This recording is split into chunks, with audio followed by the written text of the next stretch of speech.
Is heterosexuality under attack? Probably in about 4 or 5 generations, no one will be straight anymore. Is the LGBTQIA plus mafia trying to overthrow society? Homosexual, gay values, if you like, are imposed across the board. It's supremacy of gays and lesbians and transvestites. Everything's transgender. Where's my straight flag? Are gender-neutral bathrooms just communism disguised as convenience? Well, yes. But don't worry, straight people, we won't forget about you.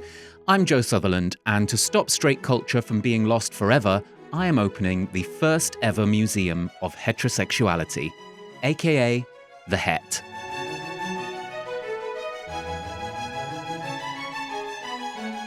In this podcast, I invite queer guests to propose 2 relics of straight culture to preserve in my collection so that future generations can learn about the greatest achievements of heterosexual civilization. In this episode, I'll be receiving proposals from a comedian, a viral Instagram sensation, a live television warm-up artiste. It's Lee Peart. Oh, you're too kind. And you said it right. What? My surname. Oh. Yeah, because everyone thinks it's Peart. Peart? Yeah, they always say Peart. Like a bottom? Well, yeah. Peart on weekends. Yeah, and I had part once as well because it's spelt like heart. I don't really mind now being called Lee Peart. I'm kind of over it. But when I was younger, I was like, it's Peart. I used to get really annoyed. And at school, I remember at my graduation, I thought they're going to say Peart when I walk on stage, or they might say part. And so I kind of prepped myself. And then they said, graduating performing arts, Lee Peart. And apparently I hadn't planned for that. So I walked on, there was a camera and I just rolled my eyes and it looked like I was like, oh, fine, give me the degree. But yeah. Pete like the bog as well. Oh, I know. I was so annoyed. Is this something specific to the little gay boy experience? Why? I feel like the only people I've ever known as children and young people who are so highly protective of their names in this way is little gay boys. I was always the same. If people called me Joseph, I was like, no. How dare you? Just Joe. Is it just Joe? It's just Joe. Yeah, okay, interesting. Did they ever say it's like Sunderland or? Yeah, no, I do get that. Sullivan. Sullivan. Some people just can't get their tongues around a Sutherland. Well, that's not what I've heard.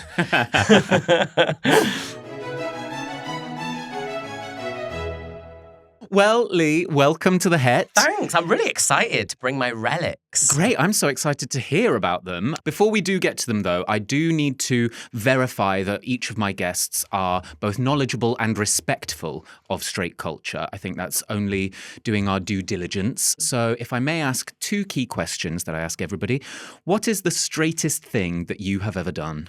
I will say I used to go and attend Grimsby Town Football Club, the football matches as a child. I love that you've titled them as though there is a colon in there, like it's a sort of sequel or a part of a program at a marquee festival. Yeah, Grimsby Town Football. The match. Yeah. The showdown. Yeah, I used to go with my dad every Saturday to watch Grimsby Town play. Bless you. And I always remember thinking, because I didn't enjoy it, but I watch football now and then. You know when the big events happen, the World Cup or the Far Cup and stuff like that. So I got a bit excited during the World Cup and I was like, oh my God, I've never felt this with football before. So I just wondered whether back in the day when I went to watch football, because Grimsby Town weren't always very good, maybe I just thought that was football as a whole. But I used to go to the footy. Of the Mariners. Bless you. Any good chants? We only sing when we're fishing, sing when we're fishing. And everybody was using exactly that much vibrato. Oh, I don't understand how they sing like they do. Because it's real talent. It's like, Also, I quite liked, the referee's a wanker. Yeah, no, that's timeless. Yeah, I quite like that one. Okay. Or 1-0 to the referee. I used to quite like that one. The referee's getting points now. Yeah, because if the referee gave a bad decision, okay, they'd be like 1-0 to the referee. They scored a goal based on the referee kind of disallowed a free kick or something. I see. They'd say it was 1-0 to the referee. Some salty queens in this crowd, honestly. Thank you. My next key question is, when did you realise, if I may ask, that you yourself were not straight, but in fact an ally to that community? I would probably say a stag do that I went on. Mm-hmm. Okay. So I respected what they were doing. I went to the Weatherspoons. I went to, I think I even said once, all right, lads, we're going to get some pussy tonight. Just I assume that's what they mean. Okay. So, that's what they say. And nobody called you out for appropriating they loved it. the They language? loved it. No, they knew I was doing it respectfully. I'm an ally, and I think when you know you are an ally to that community, of which I am, the straight community I like to fight for all the time, I think they feel it. They A true feel ally it. gets a pass. And they felt it. Mm-hmm. Like I'm saying Anne Hathaway, she can say faggot. Lee Peart can say pussy. Thank you very much. Yeah, and I agree with that with Anna Hathaway. Yeah, let her have it. Yeah, but there's some that I'm like, Not for you, or at least like come back, earn some stripes. Is it Come wrong back. to say I kind of quite like faggot? It's such a fun word. I just quite like the way it sounds. I used to get really more offended over being called a queen. Ooh. I know, not so much anymore because it's kind of been like, but back in the day, if someone was like, you queenie, I'd yeah. Well, I think, in the sort of late 20th century, early 21st, queen was a gay-on-gay crime. That was very much an inward slur. You weren't getting called a queen by some lad down the football. Yeah, it was very much like... No, that's so true, actually. Yeah, you wouldn't have like a real kind of like, oh, you queen. You just say it. oh, queen. Queenie. Whereas now maybe they would, but they would mean it respectfully, actually. Yeah. Yes, queen. Yes. Well, okay. Good to know that you are coming to the table with respect. Have I passed the test? Yes, very much. Thank you. So that brings us to your first nomination for the museum. What is that? Okay, get ready, everyone. I thought long and hard about this, and I am going to bring forth legs, bums, and tums. Now, there's two ways you could look at this as well, because what I will say is there's legs, bums, and tums, the class, but there is also legs, bums, and tums, the era. The culture. Does that make sense? The phenomenon. Yes, of what legs, bums and tums. Do I make sense by that? Yes. I feel like it was a real era. This is very interesting because you look into it and nobody can quite define when the first legs, bums and tums, or LBT, if I may, class took place. But it certainly exploded in the early 90s and it was a fad. It took over the commercial leisure centre, the local sports centre. And, now we're in an age where exercise trends kind of come and go. But there is something about the legs, bums and tums that I think has stayed the course. Yeah, well, although I do think it's a bit like the name Gary, it's becoming extinct. Mm-hmm. These kind of fancy exercise classes are slowly, like you said, coming up. And I wonder whether, and that's why I want to get it in the museum ASAP, because I wonder whether it's going to start to fade into oblivion. Well, I think it's sticking with a certain generation who maybe discovered it when they were maybe even just in their teens in the 90s, and then they stuck with it in their 20s, 30s, 40s and beyond. I have for you here an example. There is a trainer at a gym in Brentwood. Her name is Penny Bolton. She's age 63, and she has been teaching legs, bums and tums since 1993. Oh, I didn't think it was as early as that. Yeah, well, when asked why she thinks it's stuck around so much, she had to say this. It's a class that has a bit of personality. When you become an instructor of some of the newer classes, you're taught how to do it in a rigid way. But with legs, bums and tums, however, we've got more freedom to shake things up a little and make sure that it remains fun and different. Yes, but still maintaining the essence of LBT. Okay. But also, can I just say, that has stuck the course only in Brentwood. So maybe I'll look into how many more classes are around. Oh, okay. Because I in my heart of heart, I feel like it's dying. And that's why I wanted to bring it. I feel like I want to resuscitate it. Yes. Because you got Barry's Boot Camp now. And True. that's the gayest thing ever. But it's like legs, bums and tums. There's something, it's in a leisure centre, I imagine. Mm-hmm. And it's just, it's dying out. It's dying out. LBT without the G. For any museum visitors from overseas, see, I'm not quite aware as to whether legs, bums and tums is just a British phenomenon. So what would you describe makes a classic legs, bums and tums class, and what kind of defined the era of legs, bums and tums? I'd definitely say leggings. Like vest top or like a baggy top over. So we're talking sort of, it's post-80s aerobics. 100%. It's very much like Penny said, the 90s. But I'm thinking more kind of late 90s. I imagine, if I know Penny as I know Penny from Brentwood, I imagine she was one of the first LBT instructors. She threw the first exercise band. So I think that might have taken a few years for people to get a little bit of, because these classes don't just come along and they become a hit straight away. They have to work it up. And I think kind of late 90s we're talking.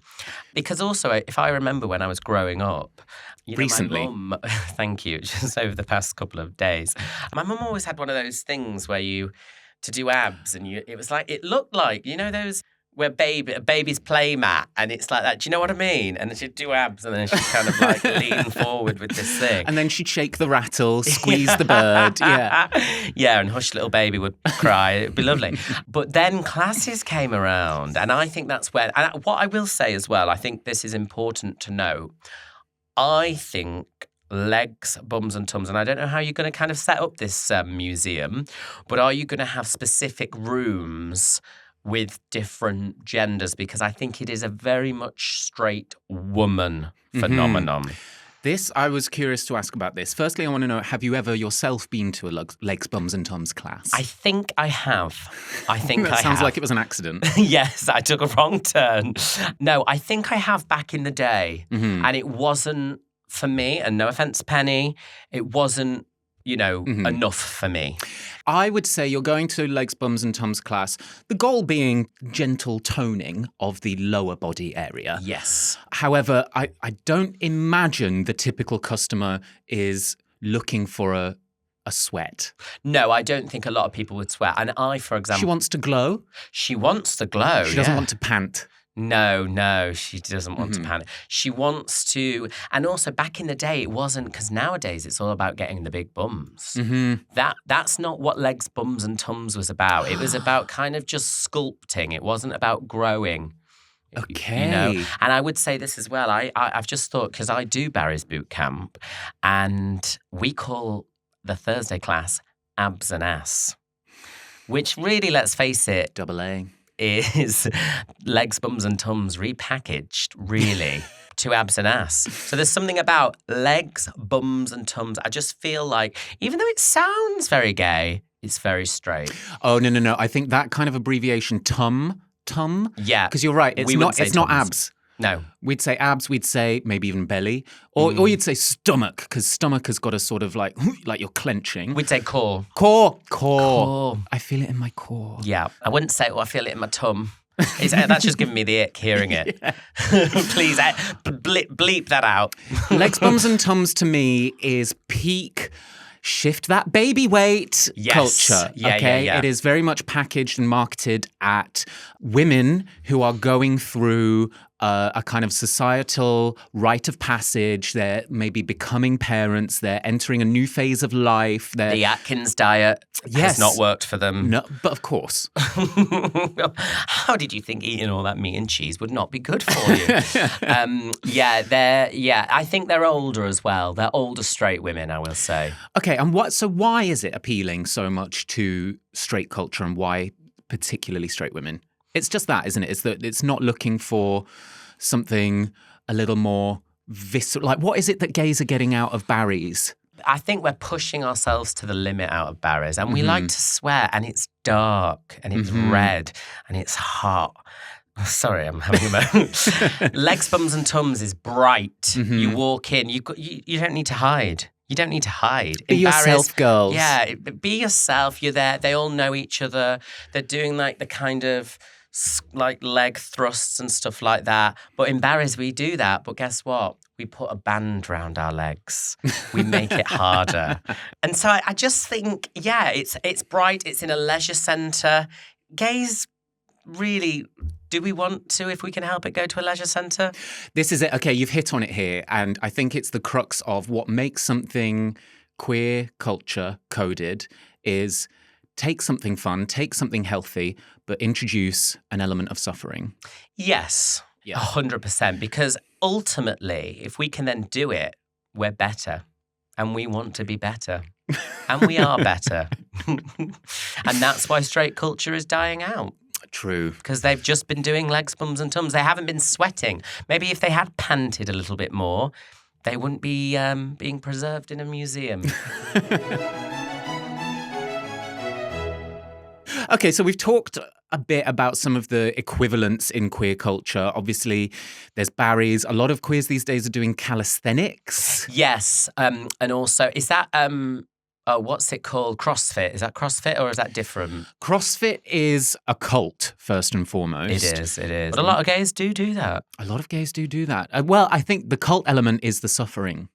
See? Like, I think there were probably a lot of gays following Manson because, they were all fucking each other, but we'll check this in post, whether that's accurate. Yeah, and also, but let's be honest, he was kind of hot. Something CrossFit, it crosses both straights and the gays do it. And same with Barry's, really. But again, back to legs, bums and tums, it just feels very exclusively straight. Mm-hmm. Other than maybe the time that the odd gay pops in there and it's like, oh. And that's when they're like, oh, we got a guy in the class. But I can't imagine a straight man has ever been to legs, bums and tums. But that still makes it very straight in the sense that it's women straight. That it's gender separated, I should have maybe binary. done it. Yeah, I shouldn't have done it so gender specific, but that just came to me. It was instinctive, So I imagine maybe if you were going to have a room which was slightly gendered specific at points, legs, bums and tums would be totally in there. Yes. A little bit like workout DVDs, fitness DVDs. They'd probably be in there. You could have a whole fitness thing. I mean, there's a whole canon of the workout DVD, workout VHS. Natalie Cassidy, Beverly Callard. Of course. So, in fact, you're already starting to beat me to one of my key questions, which is that if legs, bums and tums were accepted into the museum, how are we displaying it? What curatorial process are we going through here? How are we presenting it to the public?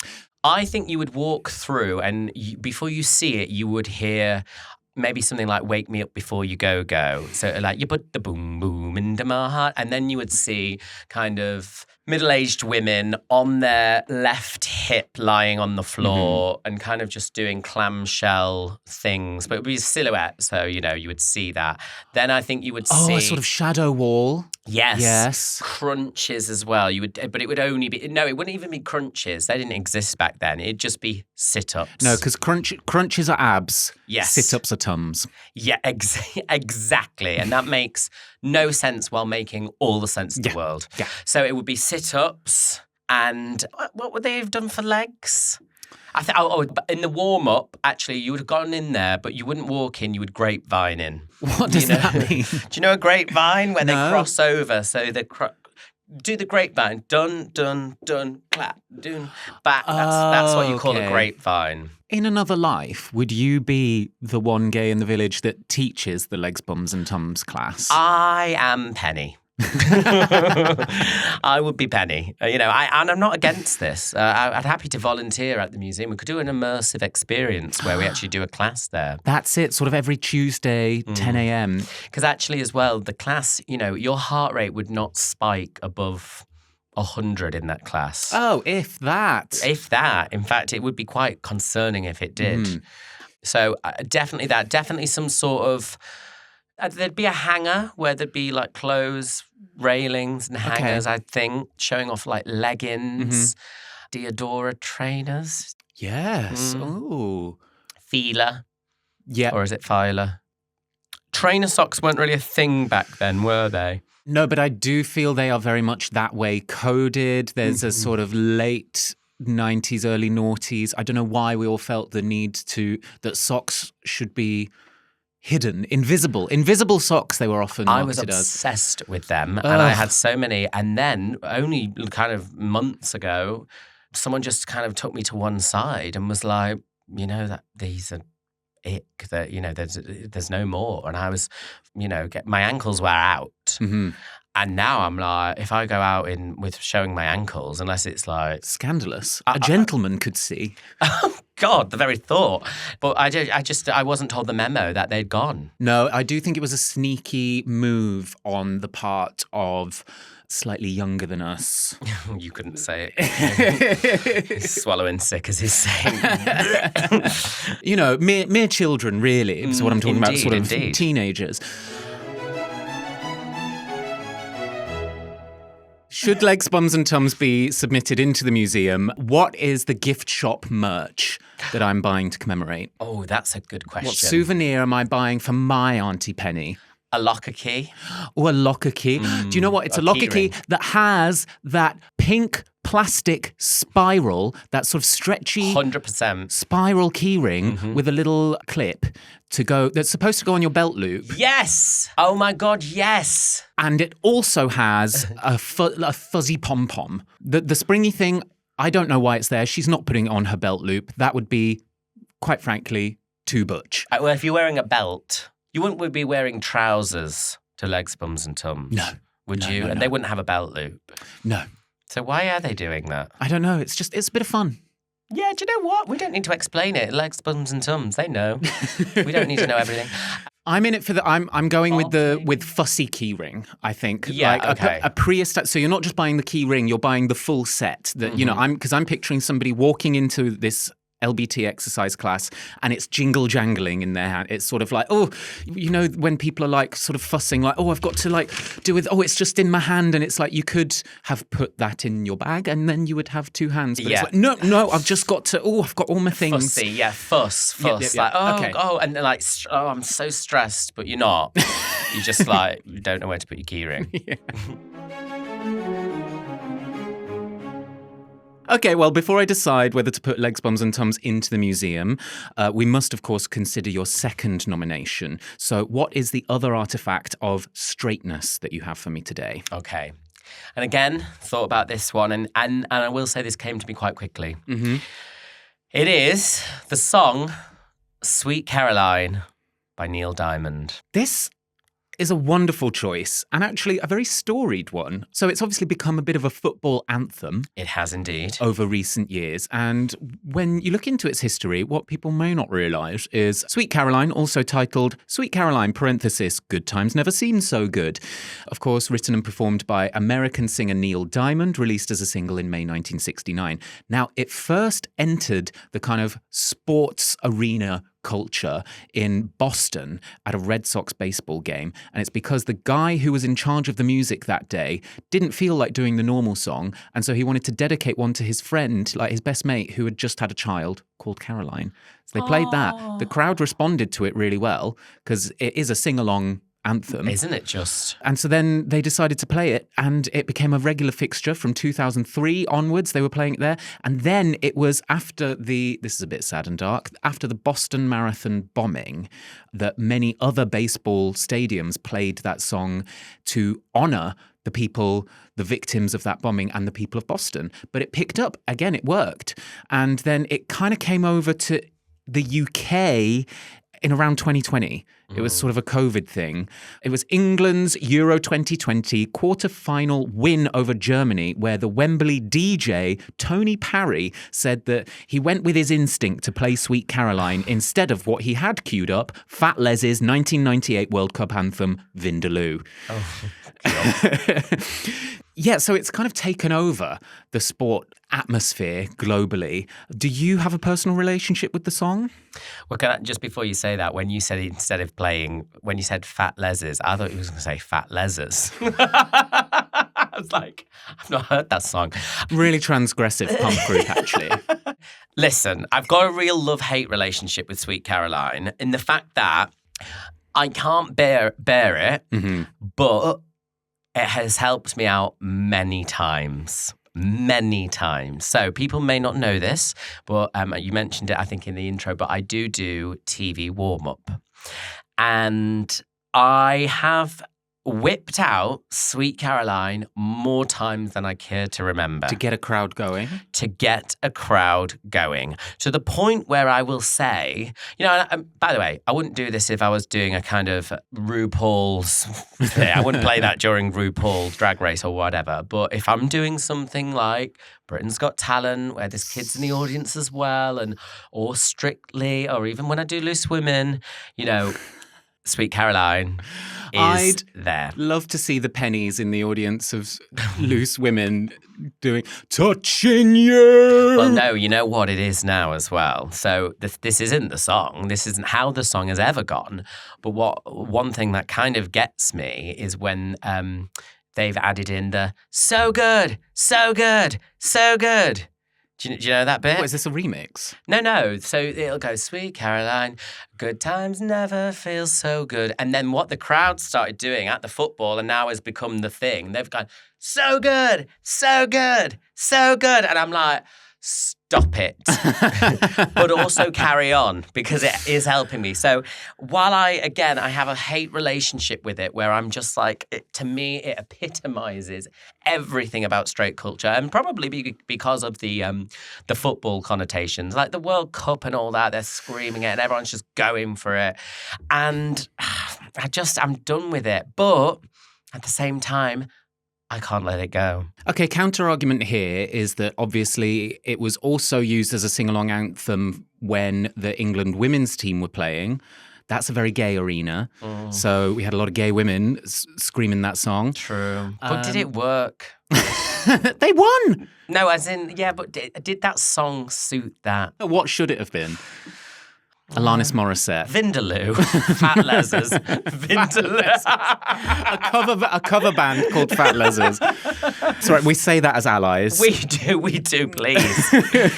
Okay, so then what I'm wondering, if we're accepting that, you know, a sporting, chanting, sing-along is canonically straight culture, what is the queer equivalent? Like, do we have in queer culture anthemic sing-alongs? I mean, I feel like we have a different one every year almost. Like Padam. It's gone Padam 360, Abracadabra, but we don't have ones that kind of stay the course in this way.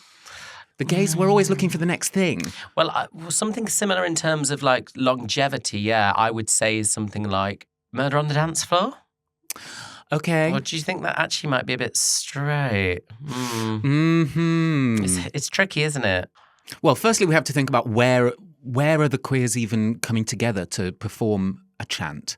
Where are they coming together to perform a chant? It would definitely be harmonised. Well, quite. Also, I would say I don't think queer people chant. They belt. They belt. They harmonise. They harmonise. They sing. Mm-hmm. They serenade. I think it's something like, I am what I am. You think? But then there's something So maybe straight what I'm about that. picturing is that the one chanting space is when you go to see... So perhaps you're going to see an old legend in concert, or perhaps you're going to an audience with Ian McKellen. Yes, which I have been to. And the house music playlist is going to have Yes. I Am What I Am. Yeah. It's going to have Somewhere Over the Rainbow. It's going to have even Someone Left the Cake Out in the Rain. Oh, yes. But once again, cannot chant as much as I try. No. You're shit, and you know you are. The referee is a wanker. You know, like you just wouldn't chant it, would you? So I think you're shit and you know that. That's a Coventry special, actually. Yeah, I think the Spotify playlist, it would be, you'd have your Mariahs, you'd have your divas. It's your divas. You know, listen. The guy that did Sweet Caroline is called Neil. You know, that's the straightest thing ever. But Neil what? Diamond. Oh, shit, he's half straight, half drag queen. Oh, God, you know, this to me was a full-on standout, but I'm now questioning, is this disguise? This is it. It's like, does it actually have more fluidity than we thought upon first glance? Have I underestimated what's his name? Neil Diamond. It would also be some kind of melancholic music, something like your Rufus Wainwright's or something a little bit like, suffering. We're back to exactly. suffering. You know what? It's dancing, but I'm crying. Yes, I'm yeah. dancing on my own, Robin. Dancing on my own. Yeah, but maybe even, it would be Robin. But I was going to say, what about the guy that covered it? A little bit more sad. Actually, that's more of a straight version. Although, weirdly, he is gay. What? Yeah, he's gay, the guy from Hull. But didn't he change? Didn't he regender this? This is a whole other topic.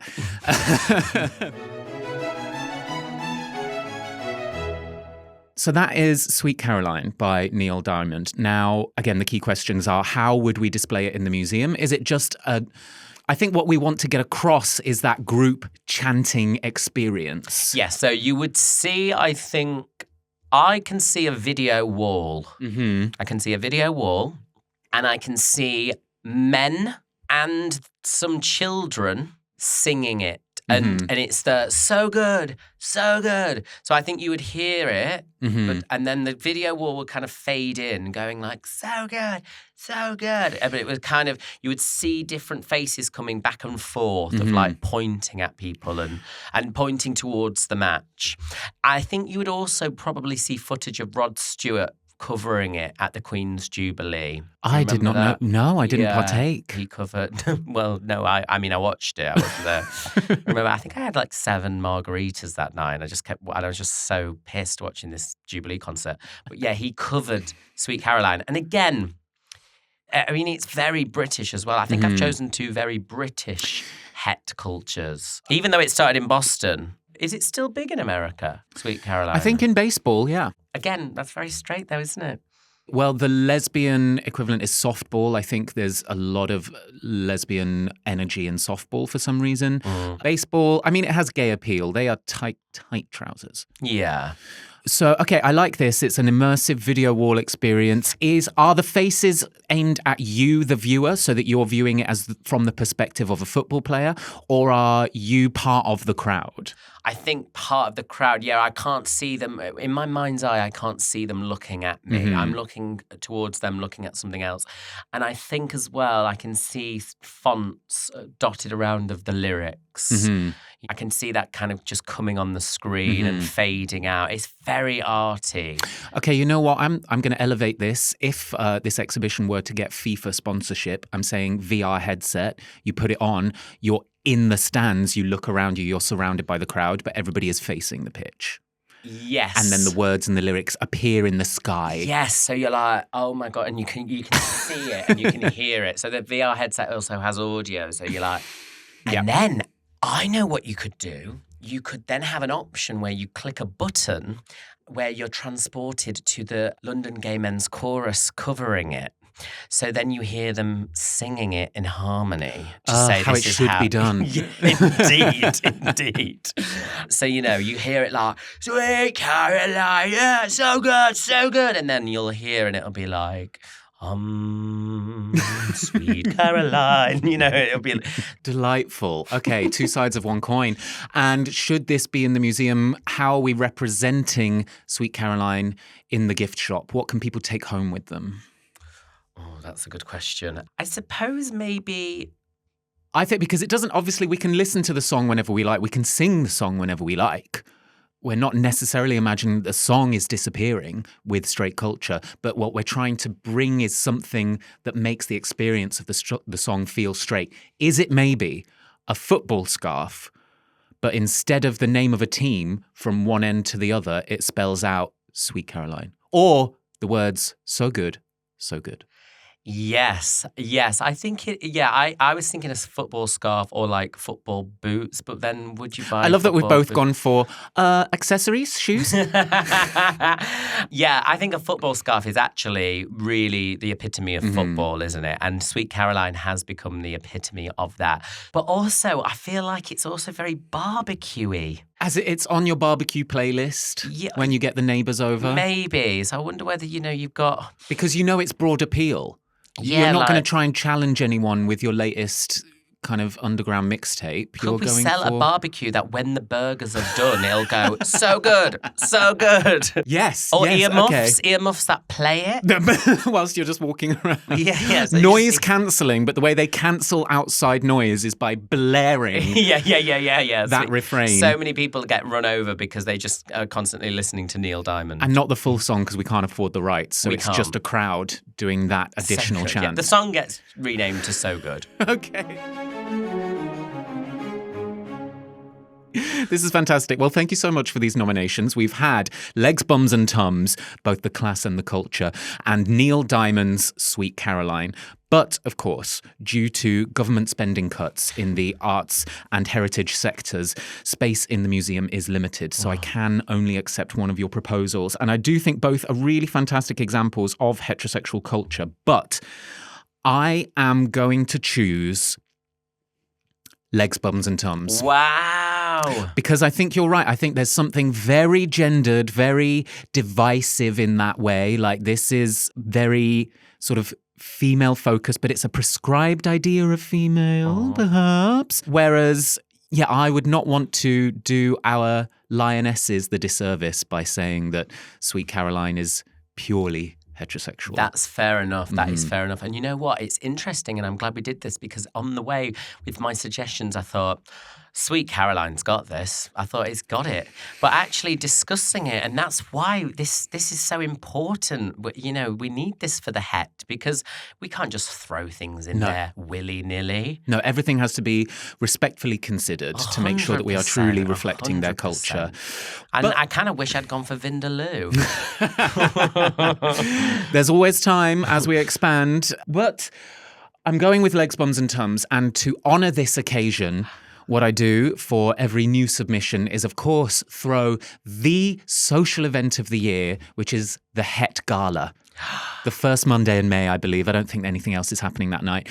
Now, you'll be guest of honour for having nominated this to the museum. Thank you. And dressing to the theme of Legs, Bums and Tums, what will be your red carpet outfit? I think I would wear a full, like, leggings, but as full body. But full body. Full body leggings. Is that just a morph suit? Yeah, I guess it is. Okay, I do leggings. Mm-hmm. I do a T-shirt. No, I do a vest and a cropped T-shirt over the vest. Oh, okay. You know? Yeah. So it'd be kind of cropped, and I cropped it myself. I've cut that myself. I haven't bought it cropped. I've cut that myself. This is bespoke. Yes. I grow my hair, so I've got time, have I? Yes. Before. Yeah. I'm going to grow my hair. Oh, we plan these things a year out. I'm going to grow my hair so I can put it in a ponytail. Okay. Or maybe up in a scrunchie. So I'd have a scrunchie. Yeah. There's a whole other episode in scrunchies. Isn't there just? I mean, that's a whole bloody exhibition in itself, surely. And yeah, I would also have my keyring. Mm-hmm. I'd have my keyring with that bendy thing.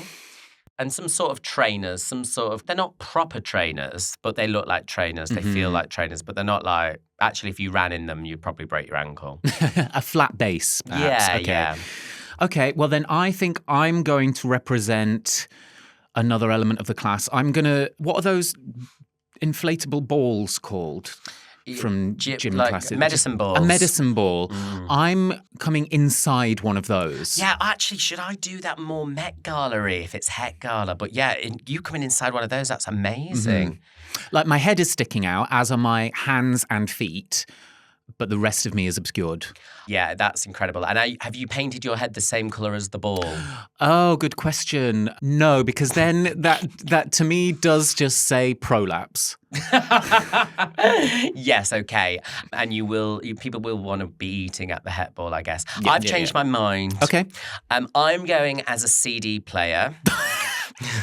And my head will be coming out of the flap where you put the CD player in. So, you know, when you press like open and eject, the flap will be out, my head will be out, and where the speakers are, I'll have my hands out like that, but I'll be a CD player. Yeah. Oh, fantastic. And I'll have a little flap on my body, which is the cassette bit where you put the cassette in. All right. Because I think Penny still uses a cassette. Yeah, she probably does. She spent ages mixing that herself. Yes, and it still works. If it's not broke, don't fix it.